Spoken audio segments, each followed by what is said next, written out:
market movers. This is The Pulse with Francine Lacqua.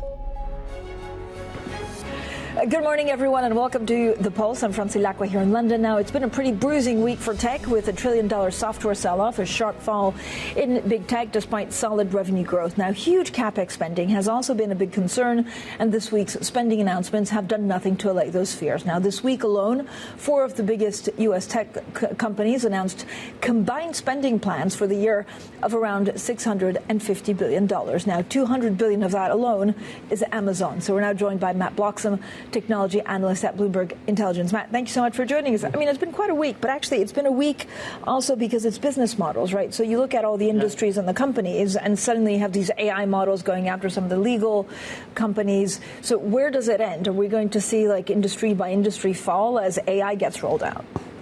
Yeah, I don't think there is an ending, to be honest. It's a kind of evolution. I think this is like an overwhelming time for investors.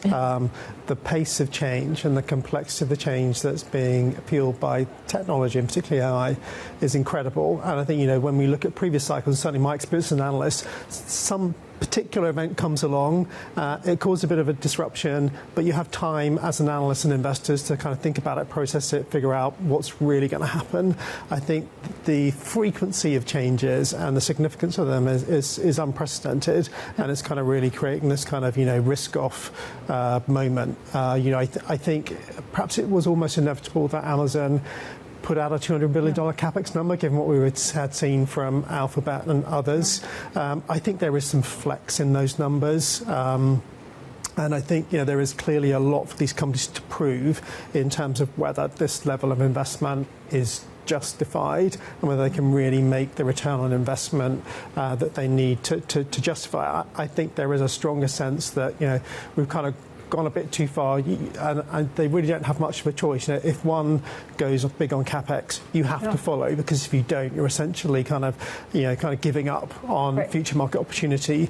But we've seen this cycle before, and when you get into these cycles, you know, when you look in hindsight, quite often companies did spend too much, but you know, they didn't have another choice, and so there's some forgiveness there, but it affects the multiples. Matt, I mean, the other thing is that, you know, Anthropic basically pushed into legal services. Now, anyone who is close to the legal profession kind of saw it coming, right? We knew that it was going to be disrupted, but the market tanks, and now they're trying to do the same for financial analysts. Again, what are they rolling out next?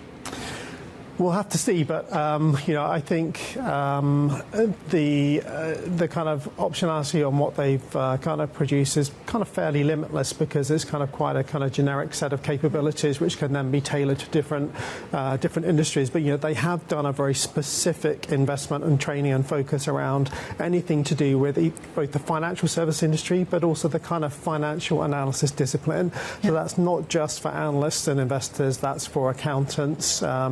In corporates with kind of complex number crunching to do. It's a big opportunity. They'd be much more focused on the enterprise opportunity than, say, ChatGPT or OpenAI or Google. I think that's paying dividends for them. They've got 300,000 enterprise customers. The feedback on the product is incredibly good. Even Microsoft has integrated the Claude assistant into Excel alongside Copilot, and I think it's the Claude assistant that's more popular and effective than the Copilot. So interesting. Matt, thank you so much. Matt Bloxham, a very busy man this week, Bloomberg Intelligence senior analyst. Now, this week has seen huge levels of market volatility with some of Wall Street's favorite trades. Again, tech stocks, gold, and cryptocurrencies collapsing. For a good conversation on the market moves ahead, we're joined by Isabelle Mateos, Lago, Group Chief Economist at BNP Paribas, and Luis Costa, Global Head of Emerging Market Strategy at Citi. So thank you both for joining us. Isabelle, I know you're also a big thinker on some of this research AI. I mean, as an economy, we spoke to Governor Bailey yesterday. I mean, he didn't really have the template of actually what this means, but we're seeing it playing out in the markets. So how much of a disruption do you think we'll see in the short term? Well, it's a huge disruption, but as you say, nobody has the roadmap of exactly how it's going to pan out. One thing that's very clear is that, you know, 99% of the time, people think of it as a weakness that households in Europe have much less exposure to the stock market. Well, at a time like this, you're thinking actually this means that the European economy is much more insulated from any blowback from this large market correction that we're seeing in the U.S. Whereas in the U.S., if this continues for long, you're going to start, having questions raised about the wealth effect that has driven growth so powerfully last year. Does it go into reverse? But beyond that, I think what's very interesting, and it's been the process in pretty much every technological innovation. At first, there's a broad-based enthusiasm. There's only winners. And now we're into the phase where people start to realize, OK, there are going to be winners and there are going to be losers. And the net effect of that, we're going to figure it out as we go along. But it does feel like they then bounce back. And we've seen that also in, you have a sell-off. There's a bit of panic. But then after 2-3 days, we're just washed with so much cash that everything kind of goes back to levels that we see 4 or 5 weeks ago. Absolutely. We are kind of, in this struggle between the cyclicality and the externalities, right? The extraordinary factors. I mean, we are in this problem, which is not necessarily a problem, at this stage of the AI cycle, which is a stage that we are going to have a lot more scrutiny into how they are funding the Capex. We are already looking at the cumulative Capex as a percent of the GDP. We are comparing to other bubbles in time, the housing bubbles from the 90s in the U.S., the telco bubble. I mean, we're comparing, and the numbers are significant. And considering especially that we are kind of, it's early innings in the AI cycle. This can go up far longer, right? So I think that's a problem. But then we have the cyclicality. The cyclicality is actually positive. The U.S. is resurging. Europe is on a much better footing in terms of growth, right? You've got better stability in emerging market currencies. There's growth coming out of emerging markets, and we're actually having, upgrading growth estimates, out of many parts of EM. So, and the carry is still in the system, right? So essentially... But, Louis, no one talks about debt. This is why, we're so focused on some of the, the short-term concern that actually there's a huge debt problem at some time. When this comes to roost, what happens to some? Well, and it goes back to my point in terms of the stage we are in this cycle here. We are looking at not only the Capex, the 600 billion, right, as a percent of the GDP, and what that means to the sector in terms of revenues, but how they are funding that. And we are seeing that many AI-related names are actually funding via bond offerings. So the bond offerings are getting larger, right? The equity offerings are getting larger. So that's the start. It's not necessarily funded by cash anymore. And I think that's why this is triggering a lot more scrutiny from investors. And it's right. That's the right moment here. So it's going to be more volatile. Is it a bubble burst moment? We don't think so. Yeah, but the impact, what's systemic actually in this AI spending or valuation is very difficult to know because that would translate directly into the economies. And also, how do you view debt right now? Yeah, so actually what was interesting of the two central bank meetings yesterday is that, these were two meetings happening in Europe. You had the Bank of England and the ECB, and both of them mentioned AI and the investment boom around that as one of the factors of optimism around the growth outlook, right? And that's for productivity especially. Well, for both. Certainly in the case of Europe, what you're seeing in the industrial production data is the construction boom around data centers. So, so far people have focused on it as a U.S. story, but actually it's happening also in Europe and in the UK. And then there's the hope that it delivers productivity, but we don't know. And back to your debt point, and that's true both at the sovereign level and frankly at the company level. But if you can get that extra lift of productivity, which we don't know how quickly it will come, we don't know how big, but certainly in every previous technological revolution, it did happen, and that will help improve the debt dynamics, everything else equal. So I think there's lots of reasons to be optimistic, but are there going to be bumps on the road? Yeah, probably. One of the things that actually Clara Lombardelli was asked in the press conference yesterday, which I think was a smart way of looking at it, is can you really explain the interest rate differential between Europe and the UK given the economies right now? Because it's quite a big gap.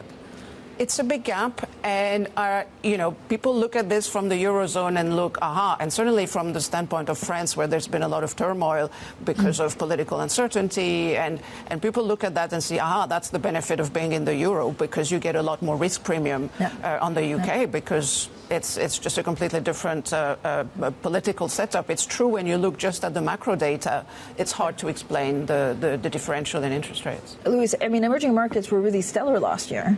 much to, I mean, there was so much concern about tariffs and the fact that actually it was a lot of the emerging economies that would suffer. Like, is this thanks to dollar, or is it really some of the structural reforms also put in place? I would say like 70-75% dollar. That's why we are not bailing out of EM assets at the moment, definitely for sure. But we do believe that the dollar story will tend to be a little bit more sticky, right, compared to the big dollar slides we had in Q3, for example, last year, right after Liberation Week, right? So I think that the story now is going to be a little bit more stable in terms of dollar. And it goes back to my cyclicality comment, right? I mean, the U.S. is actually, you're actually seeing from the economic surprise index performance, U.S. continues to surprise to the upside, right? So you've got reasons, cyclical reasons to be more involved in U.S. assets. But then you have the extraordinary factors, which is volatility in Trump policy, geopolitics, right? I mean, there's so many extraordinary factors that we are actually becoming more common and more regular nowadays, right? But we continue to like, in the emerging markets, there's growth. You've got real yield, so inflation is stable, and you've got very, sustainable real yields, and growth is back in the system. Does the dollar weaken from here? I mean, it's actually incredible to think that it was exactly a week ago that we got the nomination of Kevin Warsh, and since it feels like 55 other news stories in terms of financial and central bank took the lead. So does that have an impact on, does he have to gain market credibility? What does that mean for dollar? And actually, could there be spillover effects? That has consumed 75% of my time this week, talking to clients, fellow strategists and economists within Citi. And we do think that, there's so many question marks that I still believe that this is going to be a lot less hawkish, especially when it comes to balance sheet tightening, if compared to everything he's written in the past and all market expectations, given, of course, that we know what was he like as a Fed member. So, man, I think that the story is quite different. We are dealing with a U.S. administration which wants to engineer more growth. And that's the story. And then we're talking about volatility of economic policy out of the U.S., capping the dollar bid, so that has actually capped any resurgence on the dollar. And I think that it's not that the White House loves the weaker dollar. The White House loves to engineer growth now, and that's the political story ahead of midterm elections. And so we do have dollar implications of that, and the dollar implications are actually good for them. So I think that it's very complex, and we continue to believe that obviously many question marks in terms of and it's not only Mr. Warsh, but how his ideas are going to be bought by the rest of the board, right? I think so. You've got quite a few interesting questions here. Yeah, and Isabelle, it's quite difficult to see. President Trump said that basically Kevin Warsh promised him not to hike. That's one. Unclear whether there's a promise of maybe to cut sooner than, the rest of the committee is ready. But how's this playing out in the economy? So I would say first interesting point. I think this week is the first market sell-off event where you actually saw the dollar rally, which used to be the standard pattern, but somehow back to normal. So maybe that's thanks to Kevin Warsh. I don't know. Look, when it comes to the impact of Kevin Warsh on the economy, well, first of all, we shouldn't get ahead of our skis. He's not going to take over until mid-May. But look, this is somebody who's been thinking about the Fed in a very institutional way. He wants regime change. He thinks about the Fed as part of the economic policy-making machinery. He's not going to do silly things in his first 6 months in office which ruin his credibility. He's got a 4-year mandate, and the kind of things he's been talking about, like shrinking the balance sheet very meaningfully, it's not going to happen overnight. It's not going to happen this year. So that's the first point. The second point is, when it comes to monetary policy, indeed, it's a committee decision, and if the economy, the U.S. economy, remains as strong as it seemed to be in the last quarter or so, there isn't really going to be much of a case to cut interest rate. And I think, frankly, the last thing either he or even, frankly, President Trump would want is accelerating inflation into the midterms. Whereas if the Fed can deliver a credible message in Kevin Warsh through his thinking and and advocacy for a smaller balance sheet can signal to markets that, we can have a more disciplined fiscal policy and get long-term rates to come down and the risk premium, the term premium to come down, then it's a win for President Trump because households are going to be, mortgage rates are going to come down. So there are things he can do that don't involve cutting the policy rate and that will still leave the Fed in a good place and the U.S. economy in a good place. I mean, I guess it's about, there's an assumption that maybe we're importing a bit deflation from China. That could help if we see a bump up with tariffs, but also the big question mark about oil. Right, because we're looking at something happening possibly big in Iran. Frankly, it's unclear. We get mixed messages. But how, what are the fault lines actually for the U.S. economy? Because there are so many shocks and unknowns. So look, the big fault line for me is the narrowness of the growth engine. It's been so much powered by, number one, investment in this AI build-up, which we now see the market seems to want to punish. So if that slows down, it could be a problem. Number two, it's been consumption by the wealthier households driven by wealth effect. So again, you get a big lasting stock market correction. These two growth engines are going to falter, and then all of a sudden the growth story is gone. Now, still the Fed has plenty of room to cut. President Trump has been talking about sending checks to all Americans. So I'm not sure that there's really much fiscal space, but there are levers that can be action. But for me, the narrowness of this growth is the main vulnerability. Louis, very quickly, your favorite play on emerging markets? We still love some of the currencies out there because of interest rates, because, the effect of these interest rates on the inflationary scenario. So we do like BRL, Brazil. We do like South Africa, given the metal and mining bias. We don't believe this metal and mining bias in EM is done now. In Asia, we do like Korea and Taiwan versus Thai bahts. I mean, this is a very interesting capacity to potentially sell dollars if the dollar continues to stay well behaved is immense.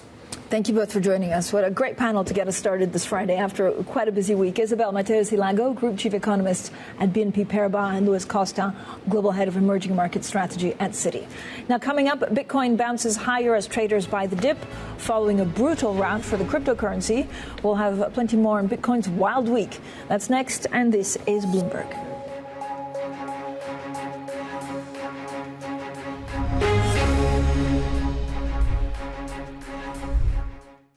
Earnings season is here. Europe's most valuable companies kick off earnings season. Bloomberg is first to break the numbers. Some breaking news from First Abu Dhabi Bank. So Shell, SAP, Total's in the mix there. You're bringing all the fun today, Guy Johnson. With the smartest insights. How are you feeling going into earnings season? We are still confident that we can deliver to that acceleration of total revenue growth. Give me a sense of what you're most optimistic about. I really expect a very strong Q4.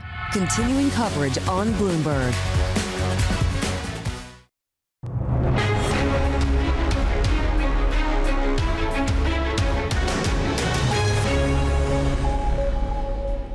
The conversations that matter, the insights you need. This is The Pulse. I'm Francine Lacqua here in London. Japanese voters go to the polls on Sunday for a lower house election. That's a gamble for the Prime Minister, Sanae Takaishi. Now, she's seeking to shore up her coalition's majority in a vote set to have wide-ranging implications for markets and regional security. Here's what's at stake.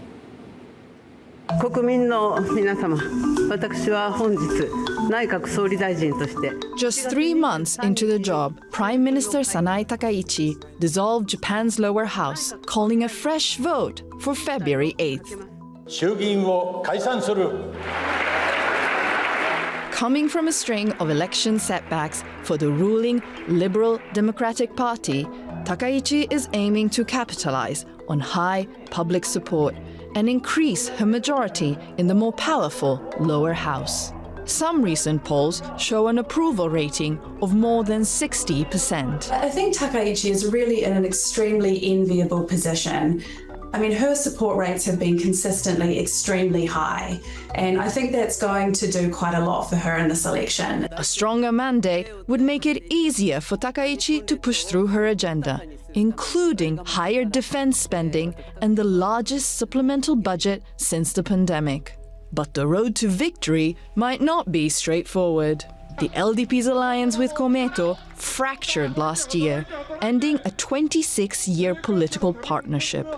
The realignment injects new uncertainty into Japan's electoral dynamics. Voters, though, are more focused on the cost of living.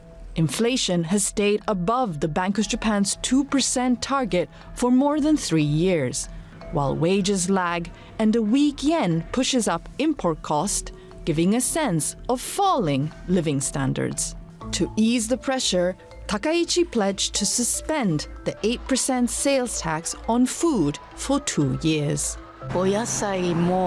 Maybe it's because of the weather, but the price of vegetables, some are just shocking, aren't they? Even things like snacks and chocolate, their prices haven't doubled yet, but they've suddenly gone up quite a bit. Same with rice. I wish they stopped just talking about tax cuts or eliminating the consumption tax during the election season and actually put realistic measures into practice. The stakes are high. An increased majority would give Takaichi a green light to pursue what supporters call a more assertive Japan, with higher defense spending and state-led investment. But a loss of seats would be a self-inflicted wound for the new prime minister, who has said she would step down as party leader if that happens. Even before ballots are cast, markets are reacting. The yen has wavered and the government bond yields have risen, reflecting investor unease over Japan's fiscal path. Since October of last year, we have taken a very responsible approach to public finance, talking about responsible, sustainable, and proactive fiscal policies. We are not talking about expansionary fiscal policies, and this is demonstrated by some of the numbers that we see. So I asked the market participants to calm down. Japanese stocks have already outperformed many of their peers as investors focus on the so-called Takaichi trade. Ariel Buzetto, Bloomberg, Tokyo. Now, Bitcoin bouncing around $65,000, having halved in value from the all-time high in October. For more, we're joined by our senior editor for digital currencies, Ana Herrera. Ana, you have all the reasons of why this is happening. It's just really hard to understand why this is going on. Why have they been selling off? So, we've been through this before a lot. Normally, with prior crashes, we had like really negative headlines or an exchange collapsing. In this case, that's not happening. It seems like crypto is behaving more like any other risk asset, which is very much against the narratives we've been told before. So it was a hedge against inflation, it was digital gold. In reality, it's kind of trading along, the risky stocks. So we had a very big sell down yesterday, and part of the reason why it sells off so quickly is we have leverage positions liquidating automatically on crypto exchanges. So the faster the prices drop, the faster they keep dropping. So again, the swings are always very, very volatile, and but it's hard to figure out exactly pinpoint why this time. So it means it could go either way, right? Yeah, we're seeing it's up again. Yeah, so that's the concern when you don't really have an underlying reason. It's like it's also very difficult to predict. Ana, as always, thank you so much for joining us. Ana Herrera, Bloomberg senior editor for digital currencies. Coming up, Iran warns of no quick resolution as talks with the U.S. get underway. We'll have full details next, and this is Bloomberg.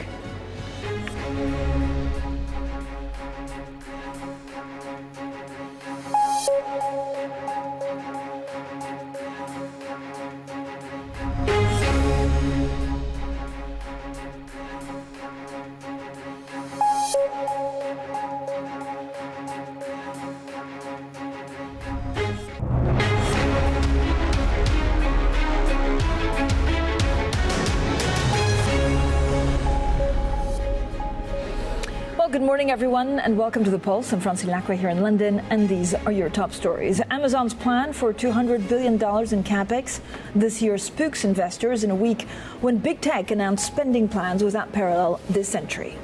Bitcoin bounces after its biggest one-day drop in more than 3 years. It's now down 50% since its all-time high in October. Plus, nuclear talks between the U.S. and Iran take place in Oman, but Tehran warns it will be the start of a long process. Now, Iran hinted there won't be a quick resolution to escalating tensions with the U.S., and today's negotiations could be the first stage of a longer diplomatic process. Now, the two sides have been meeting in Oman today. It comes hours after the U.S. virtual embassy in Iran issued a security alert urging American citizens to leave Iran now and not rely on the U.S. government's help to do so. Well, Stuart Livingston-Wallace, Bloomberg's head of Middle East and North Africa, joins us now. Stuart, so good to speak to you. So bring us, first of all, up to date with developments that we've seen and expectations of these talks. So we've seen, a reasonable amount of activity on the ground. We're not quite sure what's going on, but the talks started roughly about an hour and a half ago. There are early indications that at least some of the convoys may have left, but we're not sure who's in the convoys. So it's very hard to tell what's going on. What we do know is that the Iranian foreign minister is there on one side, and you have Witkoff and Kushner on the other, with that information coming from Iranian state TV. So as you say, it's the beginning of potentially a long diplomatic process. There seems to be a lot of division about what the talk should be about, or indeed what the results might look like. So what are likely to be sticking points, and is a U.S. strike against Iran still likely? So in terms of the sticking points, number one is the nuclear file. And really the question there is, what exactly do we mean by the nuclear file? So we're talking about the right to enrich uranium, which Iran insists that it has an absolute right to because it's a signatory to the Non-Proliferation Treaty. Are we talking about the highly enriched uranium stockpile that, certainly a lot of people think has the potential to be eventually weaponized, although Iran says and has always said clearly that it has no intention of developing nuclear weapons? And then thirdly, the question is, nuclear weapons themselves. And then you move on to the issue of ballistic missiles, which again is a very fraught topic. And finally, Iran's support for its proxies around the region, that is sort of, the likes of Hezbollah, Hamas, the Houthis, and so on. Now, Iran insists it really only wants to talk about the nuclear file. Marco Rubio said he wants to talk about all of that. All of that should be spoken about as one thing. And then, we'll see what happens going forward. So we really are at the very early stages. But again, if you look at the markets clearly are still quite nervous. We're up something like 1.5% on Brent, which is a pretty good proxy of market sentiment. But if you look at the volatility, the 10-day volatility is basically the highest that it's been since June. Now, June is a critical date because that was the last time we had this 12-day war with Iran. And so clearly there's a great deal of nervousness going into this. Whether strikes are likely, I point you to the research that came out from our own economists and analysts this morning that says, yes, it probably is. And similarly, Eurasia Group brought out a report that said, yes, it probably is still quite likely. But again, early days, we'll see what happens. Stuart, thanks so much. Stuart Livingston-Wallace there, Bloomberg's head of Middle East and North Africa. Now, whether those talks yield a solution, some might ask, what would satisfy President Trump? My next guest says Trump is a predictable negotiator, but his competitive approach can often limit conversation. Well, joining us now is Lindsay Newman, visiting research fellow at King's College London. So thank you, Professor, for joining us. First of all, I'd like to really try and start there. What do we know the U.S. administration want from Iran today? Thank you, Francine, and thank you for having me on.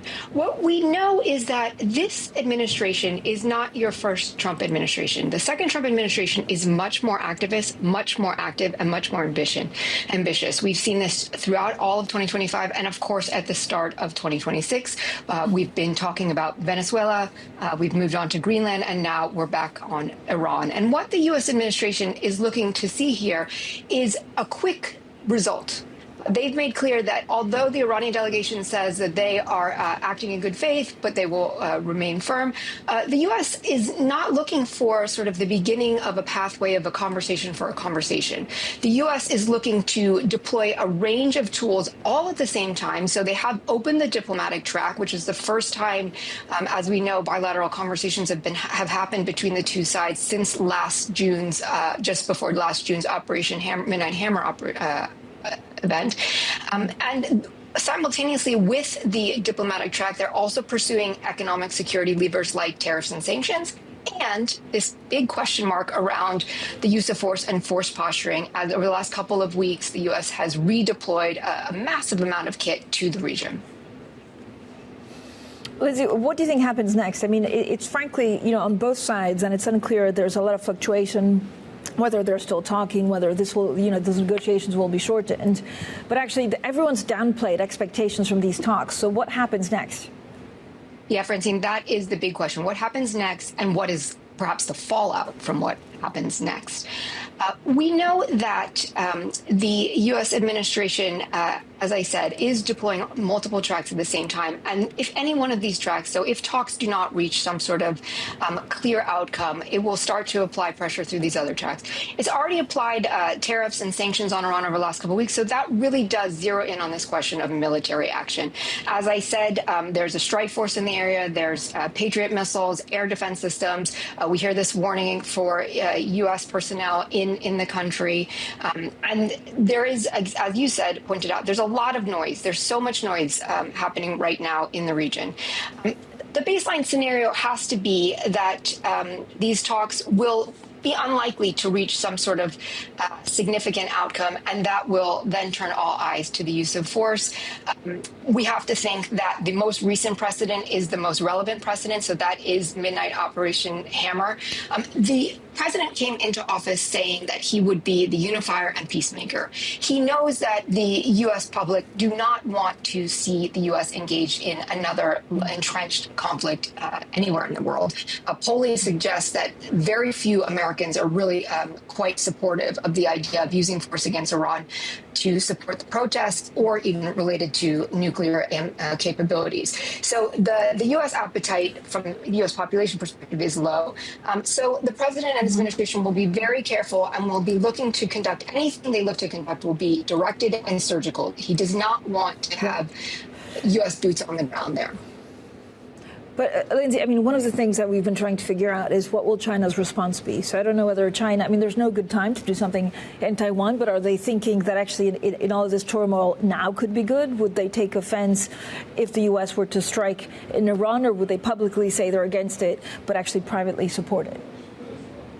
Well, we know that China has said, what they have said is that they hope that these talks today lead to a pathway for de-escalation. Indeed, for the region itself and for most major actors around the world, de-escalation is what would be the best outcome. So that, of course, is quite sensitive and quite sensible. China has not indicated any change in view around its own regional ambitions. And that is, of course, something that they have been clear about, but also is a long-standing ambition. So nothing really sort of new in the moment on that. Do you know, Lindsay, what is the rest of the region thinking? If you look at Qatar, Turkey, there's a kind of task force also to help with Iran, but what role would they play in case there was a U.S. strike? Yeah, we know it's very clear that the region has been urging restraint.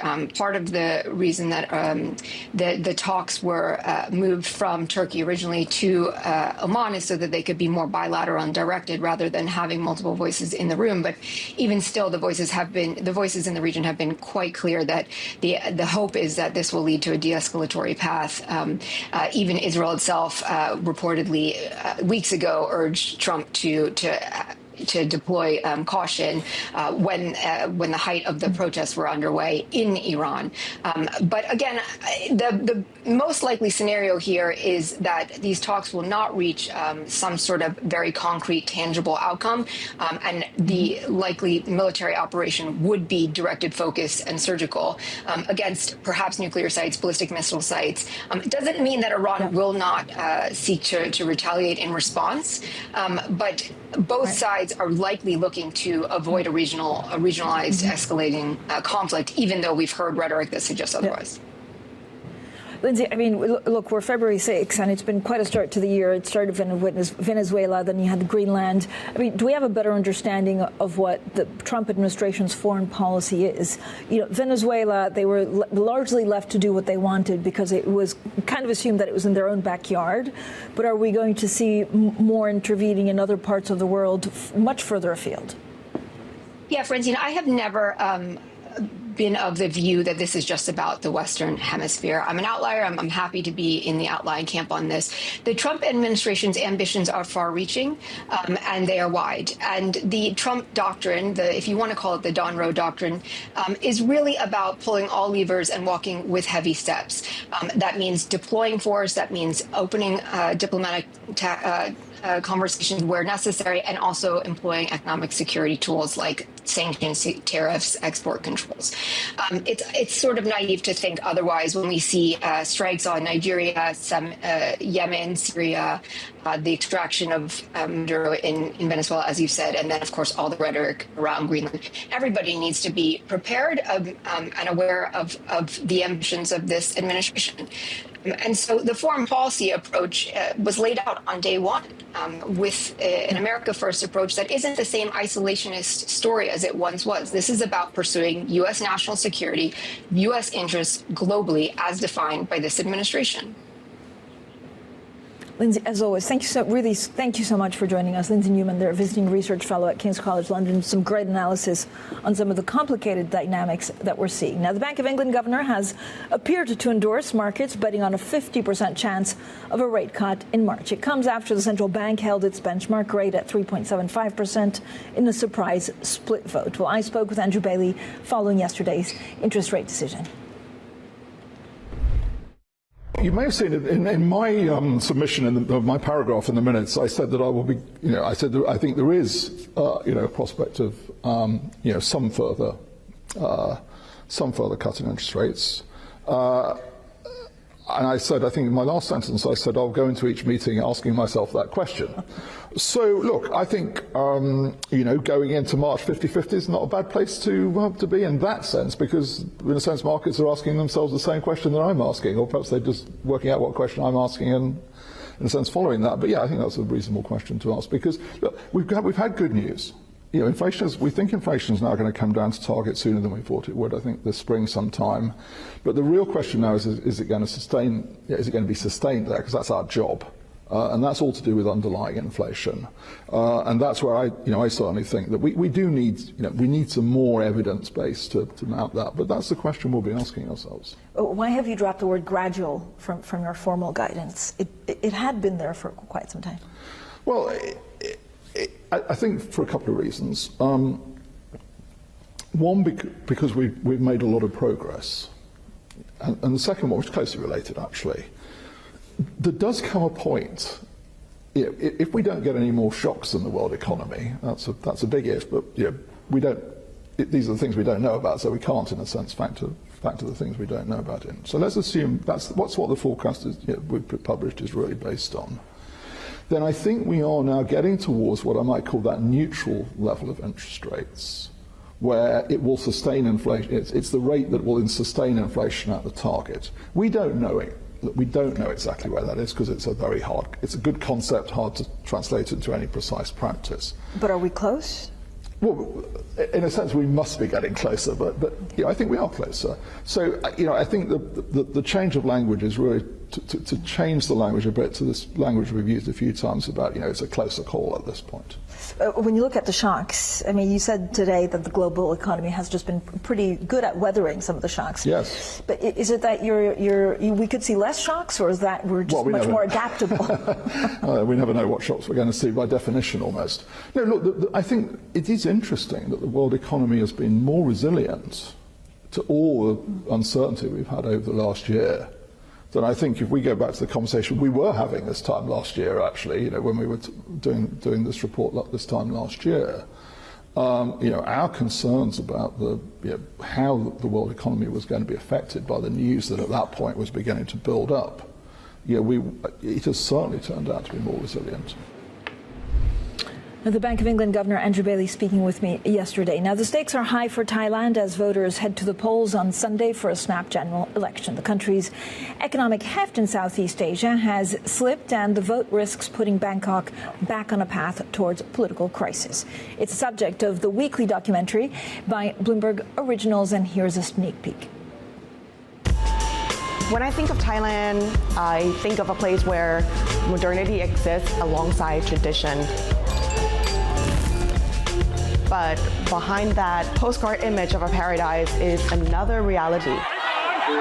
Instability, volatility, uncertainty. And in recent years, economic lethargy. There's not a lot of innovation in the economy. Thailand's GDP growth has been about 2% for a while now, while neighboring countries or peer economies are growing rapidly. Foreign investors have taken note, or more specifically, they've taken their money. Thailand looking to cut rates as growth falters. No catalyst for a reversal of Thailand's fortunes. That word, fortunes, isn't relatable to almost anyone outside Thailand's entrenched elite. According to the World Bank, Thailand has the highest level of income inequality among Asia-Pacific countries. What's at stake is Thailand risks getting left behind in one of the world's fastest growing regions. So we're asking, what went wrong? And can anything be done to turn things around? Now, coming up, software stocks take a hammering. We discuss the latest AI disruption and what it means for private credit. That's next, and this is Bloomberg.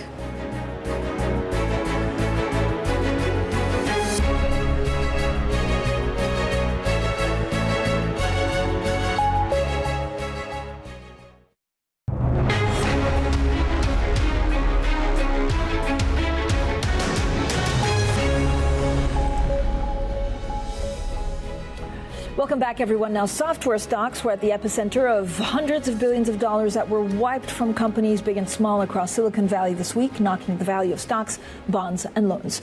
Now, has the selling been overdone, and are the shockwaves heading for private credit? Now, these are some of the big questions in the latest piece by Paul Davies, our banking and finance columnist for Bloomberg Opinion, and John Stepek, author of the newsletter Money Distilled. First of all, great pieces, and I think everyone should go back and read them. Of course, since we've had like 55 new events. Okay, so Anthropic, first of all, it's like, okay, they're going after, the legal firms, and now it's actually, financial analysts. How problematic is that for banks, full stop?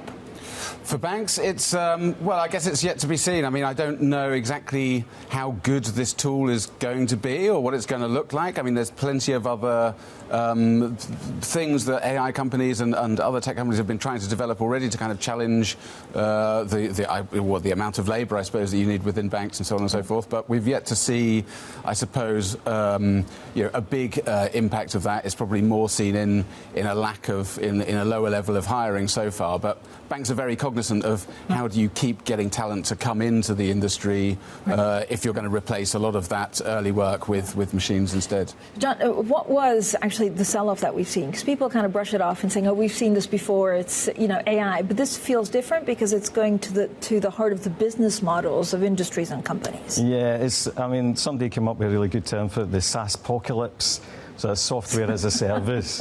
And so all these companies that kind of offer software as a service and kind of, do things with data, the situation is that Anthropic, the proximate cause of this sell-off was Anthropic releasing this tool that was going to basically compete with kind of legal services.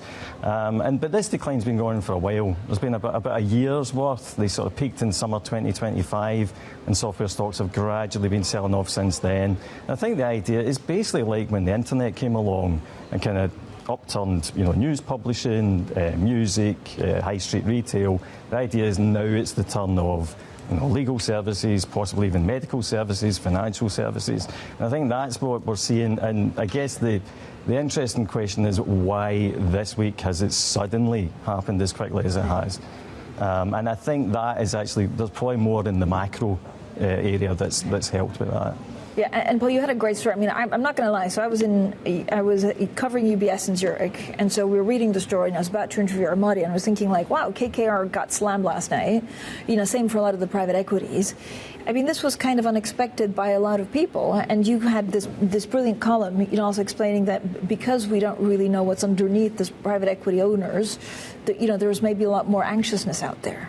Yeah, and I think one of the issues is a lot of deals in the software space were done at peak valuations in and around and after the COVID pandemic.